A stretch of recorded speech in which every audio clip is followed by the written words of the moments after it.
आज मैं आपको नेक्स्ट टॉपिक समझाने जा रही हूँ। देखिए, repossession of goods due to non payment of instalment. Repossession का होता है मतलब अपने ही राइट में लेना है। कब राइट में ले सकता है? ऑनर यानी कि सेलर, जब बायर किसी भी कोई एक या दो इंस्टॉलमेंट की पेमेंट नहीं कर पाता। इस एग्रीमेंट में ये फाइनलाइज किया जाता है कि वेंडर तब तक ऑनर रहेगा जब तक कि सारी पेमेंट नहीं हो जाती। अगर एक भी पेमेंट जो है बायर नहीं करता तो वो उसको रीपोजेस कर लेता है, यानी कि अपने ही राइट में उसको ले लेता है। और ऐसा करने के लिए जितनी भी पेमेंट बायर की तरफ से की हुई होती है वो उसको फॉरफिटेड कर लेता है। तो मैं आपको ये बताने जा रही हूँ कि entries in the books of hire purchaser, कि हायर परचेजर की बुक में क्या एंट्री होगी अगर हायर परचेजर यानी कि हम यहाँ पर बायर की बात करते हैं कि बायर अगर एक भी इंस्टॉलमेंट नहीं देता तो ईयर ऑफ डिफॉल्ट, अगर उसने पेमेंट नहीं करी तो आपकी एंट्री बनेगी interest account debit to vendor account. Interest account because debit all expenses and losses, सारे खर्चे हो गए उसके। सेकेंड एंट्री बनेगी vendor account debit to assets account. ये वेंडर अकाउंट सेकेंड एंट्री तब क्रिएट होगी, मैंने यहाँ लिखा हुआ है बैलेंस ऑफ वेंडर अकाउंट। अगर वेंडर अकाउंट का कोई भी बैलेंस बचता है तो वो ट्रांसफर हो जाएगा उसके एसेट्स अकाउंट में। तो ये आपकी vendor account debit to assets account है। वेंडर का जो बैलेंस है वो एसेट्स में ट्रांसफर हो गया, और एसेट्स अकाउंट का जो बैलेंस है वो किस में ट्रांसफर हो जाएगा? प्रॉफिट एंड लॉस अकाउंट में। तो तीसरी एंट्री बन जाएगी आपकी profit and loss account debit to assets account. दोबारा से देख लीजिए, अगर कोई भी पेमेंट नहीं होती तो interest account debit to vendor account. Vendor का अगर कोई भी बैलेंस है वो ट्रांसफर हो जाएगा एसेट्स अकाउंट में, और एसेट्स का अगर कुछ भी बैलेंस बचता है तो वो ट्रांसफर हो जाएगा प्रॉफिट एंड लॉस अकाउंट में। ये एंट्रीज है in the books of hire purchaser. यहाँ देखिए entries in the books of hire vendor. Vendor यानी कि यहाँ पर हम सेलर की बात कर रहे हैं। अब सेलर क्या करेगा? अब उसने जब पेमेंट नहीं करी तो वो अपने राइट में अपने अधिकार में ले लेगा। तो अधिकार में लेने के लिए रीपोजेस जब वो कर लेता है तो आपकी पहली एंट्री बनकर तैयार होती है goods return account debit to hire purchaser account, क्योंकि यहाँ से वापस हो गई है। फिर उस पर अगर कुछ भी खर्चा करता है for the expense incurred on repair, because उसको रीसेल करने के लिए उसे पता है कि वो गुड्स मेरी वापस आ गई है और अगर मैं उसकी रिपेयर पर खर्चा कर देता हूँ तो वो दोबारा से सेल हो सकती है। तो आपकी एंट्री बन जाएगी goods return account debit to bank account. अब उसको रीसेल करने से जो पैसा थर्ड एंट्री में आपको रिसीव हो रहा है, कैश रिसीव हो रहा है क्योंकि आपने उसको बेच दिया है, तो तीसरी एंट्री बनेगी bank account debit to goods return account.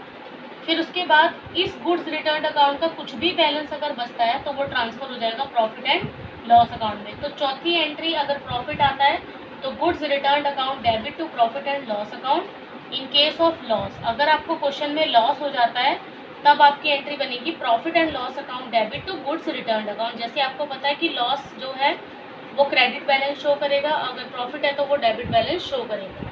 यानी कि अगर मैं गुड्स रिटर्न अकाउंट बना रही हूँ तो टू प्रॉफिट एंड लॉस आ जाएगा, अगर लॉस है तो वो बाय प्रॉफिट एंड लॉस हो जाएगा। देखिए क्वेश्चन नंबर 11 में उस एंट्रीज के बेस पर ये क्वेश्चन है कि ए लिमिटेड ने बी लिमिटेड से एक मशीन परचेज की है। उस मशीन का कैश प्राइस 34,000 रुपीज़ है और डाउन पेमेंट 10,000 करने के बाद उसने 3 फर्दर इंस्टॉलमेंट 10-10 हज़ार की बनवा ली है। तो आपकी 10,000 के हिसाब से 3 इंस्टॉलमेंट 30,000 की हुई। डाउन पेमेंट ऐड करने के बाद आपके पास हायर परचेज प्राइस बनता है 40,000।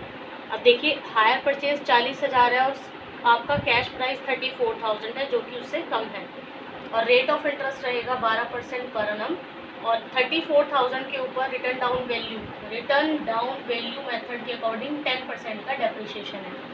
लास्ट में जो चीज़ नोट करने वाली है कि बी लिमिटेड ने ए लिमिटेड से उस मशीन को कब अपने पास ले लिया, रीपोजेस कर लिया। लिखा हुआ है ए लिमिटेड कुड नॉट पे इंस्टॉलमेंट 31 मार्च 2013 को वो इंस्टॉलमेंट नहीं कर पाया।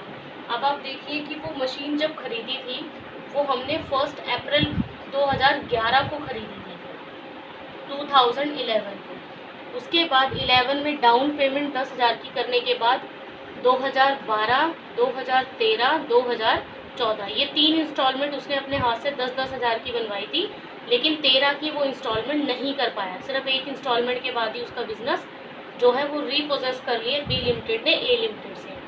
तो इसकी केस में ए लिमिटेड की बुक में आपको मशीनरी अकाउंट में यहाँ समझाने जा रही हूँ और बी लिमिटेड का अकाउंट देख लीजिए। देखिए आपकी मशीन का प्राइस है 34,000, 34 का 10%, आपका ये आ गया 3400, बैलेंस बचा 30,600 रुपये, वो हमने यहाँ ट्रांसफ़र कर दिए। फिर इस पर 3,060 रुपये 10% यहाँ लग गया। अब आप सोचोगे ये 18,906 रुपये कहाँ से आया है। बाय बी लिमिटेड लिखा हुआ है, इसके लिए आपको बी लिमिटेड का अकाउंट यहाँ पर बनाना पड़ेगा। देखिए बी लिमिटेड का अकाउंट, मशीन की कॉस्ट 34,000, डाउन पेमेंट बैंक से गई, पहली इंस्टॉलमेंट गई 34,000 में से 10,000 की डाउन पेमेंट के बाद 24,000 बचता है। 24,000 का 12% किया 2,880 रुपये।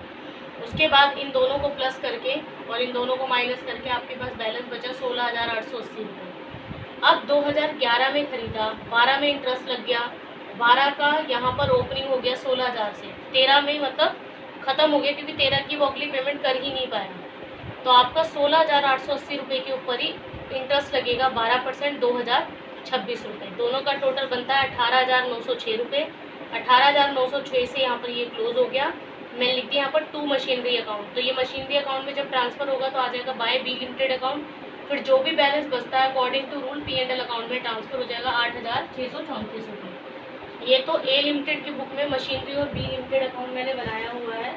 अगेन आपको in the books of B limited में ए लिमिटेड का अकाउंट बनाना है। उसमें ये वाली सभी एंट्री इधर आ जाएंगी और ये बैंक वाली जो है ये सब उधर चली जाएगी। उस तरह से ये क्वेश्चन नंबर 11 आपका कंप्लीट हो जाएगा।